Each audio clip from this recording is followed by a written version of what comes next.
Hello everyone and once again welcome back to your YouTube channel. जी हाँ दोस्तों, यही वो चैनल है जिसमें लगातार आपकी सभी प्रतियोगी परीक्षाओं की तैयारी के लिए महत्वपूर्ण वीडियोस प्रोवाइड किए जाते हैं। तो मैं हूँ आपकी host doctor Seema Tiwari. I am from Navodaya Vidyalaya rowing Arunachal Pradesh और अभी मैं अरुणाचल प्रदेश में फिजिकल एजुकेशन टीचर फीमेल के पद पर कार्यरत हूँ, आप सभी को पता है। तो दोस्तों, मेरा जो भी एक्सपीरियंस है, जो भी नॉलेज है, वो मैं आपके साथ इस वीडियो में शेयर करूंगी कि आप किस तरीके से एग्जाम की तैयारी करें और वो कौन से क्वेश्चंस हैं, वो कौन सा टॉपिक है जो आपको आपके सिलेक्शन तक जरूर पहुंचाएगा। तो वीडियो को पूरा देखें, लास्ट तक देखें दोस्तों। यही वो क्वेश्चंस हैं जो कि ओल्ड क्वेश्चन पेपर से लिए गए हैं, मॉक टेस्ट पेपर से लिए गए हैं और सिर्फ सेलेक्टेड क्वेश्चंस ही आपको यहाँ पे मिलेंगे जो कि आपको सिलेक्शन में हेल्प जरूर करेंगे। और दोस्तों, अगर इस बार आप अपनी एक सीट पक्की करना चाहते हैं, गवर्नमेंट जॉब हासिल करना चाहते हैं और जो भी वैकेंसी आई है, चाहे वो यूपी टीजीटी की हो, यूपी पीजीटी की हो, मध्य प्रदेश माध्यमिक खेल शिक्षक या मध्य प्रदेश प्राइमरी खेल शिक्षक की जो वैकेंसीज आई हैं, उन सभी के लिए ये क्वेश्चंस आपके लिए बहुत ही ज्यादा हेल्पफुल होने वाले हैं। तो वीडियो को पूरा देखें और इन क्वेश्चंस को हमारे साथ सॉल्व करते चलें। So let's start with question number 1 और क्वेश्चन स्क्रीन पे है दोस्तों कि a muscle contracts but no movement takes place. It is known as। तो पहला ट्रिक जो आपको एग्जामिनेशन हॉल में अप्लाई करना है कि क्वेश्चन को ध्यान से पढ़ना है कि मसल में कॉन्ट्रैक्शन तो होता है लेकिन कोई मूवमेंट नहीं होता है। तो ऑप्शंस आपके सामने हैं। Option number 1 isometric contraction, option number 2 isotonic contraction, option number 3 isokinetic contraction and option number 4 none of the above. तो दोस्तों, ट्रिक नंबर 2 जो कि आपको अप्लाई करनी है कि सभी ऑप्शंस को ध्यान से पढ़ना है।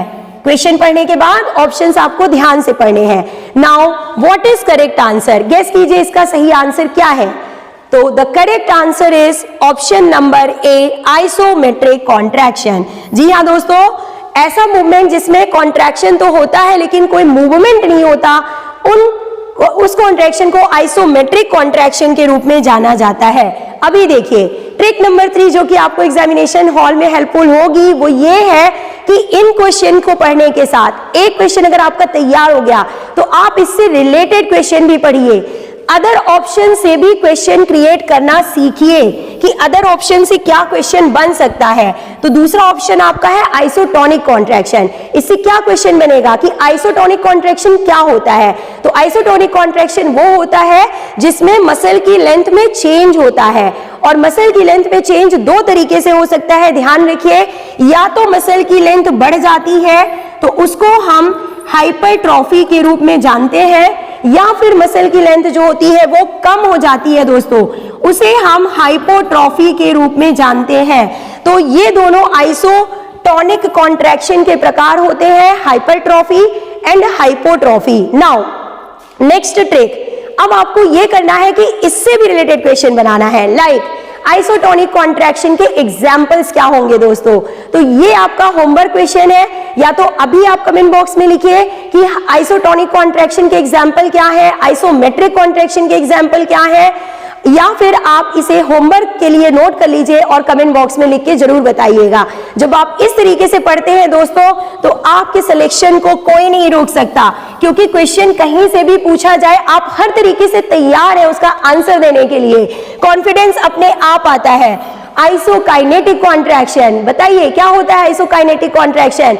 वो कॉन्ट्रैक्शन जो कि एपरेटस की हेल्प से होता है, जो कि मशीन की हेल्प से हम करते हैं, उस टाइप के मूवमेंट, उस टाइप की एक्सरसाइजेस, उस टाइप के कॉन्ट्रैक्शन को आइसोकाइनेटिक कॉन्ट्रैक्शन कहते हैं। नाउ नेक्स्ट रिलेटेड क्वेश्चन, और क्या पूछा जा सकता है एग्जाम में, बताइए कि आइसोमेट्रिक कॉन्ट्रैक्शन की खोज किसने की थी, आइसोटोनिक कॉन्ट्रैक्शन को किसने इंट्रोड्यूस किया था, और आइसोकाइनेटिक के जो आविष्कारक है वो कौन है दोस्तों। तो इन सभी क्वेश्चंस के आंसर्स आप फाइंड आउट कीजिए और कमेंट बॉक्स में अभी के अभी लिखिए, ताकि आपकी तैयारी इतनी अच्छी हो दोस्तों कि आपका सिलेक्शन कोई रोक ना सके। Now next question is on the screen, which of the following is called a pressure manipulation. तो पहले ध्यान दीजिए, क्वेश्चन को ध्यान से पढ़िए कि प्रेशर मैनिपुलेशन को किस रूप में जाना जाता है। तो option number 1 stroking, option number 2 clapping, option number 3 pounding and option number 4 needing.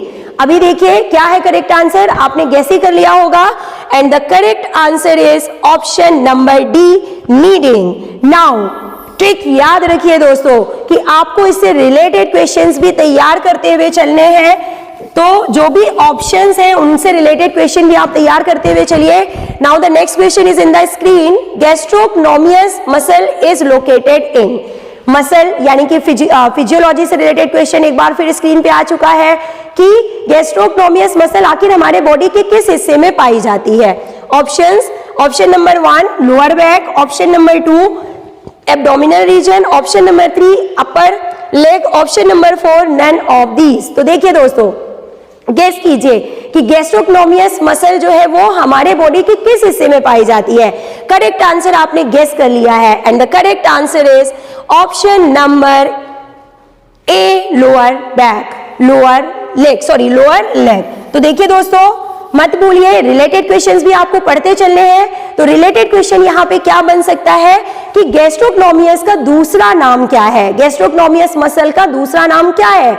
तो आपने पढ़ रखा है, आपको मालूम है, और ये क्वेश्चन अनकाउंटेबल टाइम्स एग्जाम में पूछा जा चुका है दोस्तों। मैं अपने पर्सनल एक्सपीरियंस से आपको बता रही हूं, तो आप इन क्वेश्चंस को 101% तैयार कीजिए, अपनी कॉपी में नोट डाउन कीजिए और इन्हीं का रिवीजन कीजिए, यही क्वेश्चन आपको सिलेक्शन दिलाएंगे। तो बताइए गैस्ट्रोक्नोमियस मसल का दूसरा नाम क्या है। तो इसे काफ मसल के रूप में भी जाना जाता है, गैस्ट्रोक्नोमियस को काफ मसल के रूप में भी जानते हैं। Now the next question is in the screen, study of joints is called. अगर हम बात कर रहे हैं मसल्स की, अगर हम बात कर रहे हैं टाइप्स ऑफ मसल्स की, तो बताइए कि जो जॉइंट की स्टडी होती है उसे हम किस रूप में जानते हैं। ऑप्शन नंबर 1 काइनेसियोलॉजी यानी किन्सियोलॉजी जिसे हम बोलते हैं, नंबर 2 बायोलॉजी, नंबर 3 एंथ्रोपोलॉजी और नंबर 4 एंथ्रोलॉजी। तो what is correct answer friends, लिखिए, बताइए कमेंट बॉक्स में लिखिए क्या है करेक्ट आंसर। एंथ्रोलॉजी, जॉइंट्स की स्टडी को एंथ्रोलॉजी के रूप में जाना जाता है। नाउ रिलेटेड क्वेश्चंस क्या बन सकते हैं इस क्वेश्चन से, वो भी आपको तैयार करना है। Next question is in the screen, that who supervises the takeover during relay race। Athletics से क्वेश्चन आ चुका है दोस्तों, यानी कि मोस्ट इंपॉर्टेंट क्वेश्चन जो कि 2021 यूपीटीजीटी में पूछा गया था।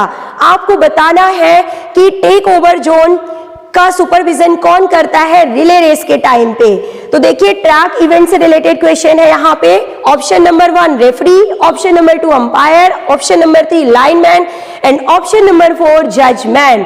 दोस्तों थोड़ा सा मुश्किल क्वेश्चन है, थोड़ा सा सोचने वाला क्वेश्चन है, और पहले आप सभी ऑप्शन को ध्यान से पढ़िए, उसके बाद जवाब दीजिए। जल्दबाजी में आके कोई भी आंसर टिक ना करें। यही वो टाइम होता है जब आप अपनी सूझबूझ का इस्तेमाल करते हैं, और ये थोड़े से क्वेश्चंस होते हैं जो कि अलग होते हैं, जो कि हमें थोड़ा केयरफुल होकर इनका आंसर देना होता है, और यही आपको दूसरों से अलग करते हैं और आपकी सिलेक्शन में हेल्प करते हैं। तो अगर आपने सभी ऑप्शंस को ध्यान से पढ़ लिया है तो करेक्ट आंसर आपने गेस कर लिया होगा, and the correct answer is option number B umpire. तो ये ओल्ड क्वेश्चन पेपर से लिए गए क्वेश्चन है दोस्तों, जो कि आपके लिए बहुत ही हेल्पफुल होंगे। Now the next question is in the screen, बताइए कि रेड मसल फाइबर्स है। तो रेड मसल फाइबर्स के बारे में तो आप सभी ने सुन रखा है, आपको अच्छे से पता चल गया होगा कि क्वेश्चन आखिर क्या पूछ रहा है, कि रेड मसल फाइबर्स में क्या कैपेसिटी पाई जाती है। Option number 1 high aerobic capacity. रुकिए, बहुत जल्दी आगे मत बढ़िए दोस्तों, पहले ऑप्शन नंबर 1 को ध्यान से समझिए। हाई एरोबिक कैपेसिटी की बात हो रही है, यानी कि इसमें जो है ऑक्सीजन ज्यादा मात्रा में पाई जाती है, देर तक ये जो है इनमें ऑक्सीजन की सप्लाई बनी रहती है इन मसल फाइबर्स में, और इसी वजह से ये देर तक हमें किसी भी काम को करने में हेल्पफुल होते हैं, इसीलिए इन्हें रेड मसल फाइबर्स भी बोलते हैं। ऑप्शन नंबर 2 देखिए, एनारोबिक बोला जाता है दोस्तों। एनारोबिक का मतलब होता है कि जिनमें ऑक्सीजन की सप्लाई कम समय तक के लिए मिलती है, तो उन्हें हम एनारोबिक कैपेसिटी बोलते हैं। ऑप्शन नंबर सी देखिए क्या है, both, and option number D जो है वो नन है। तो क्या है करेक्ट आंसर दोस्तों, आपको पहले ही मैंने बता दिया, option number A is correct answer.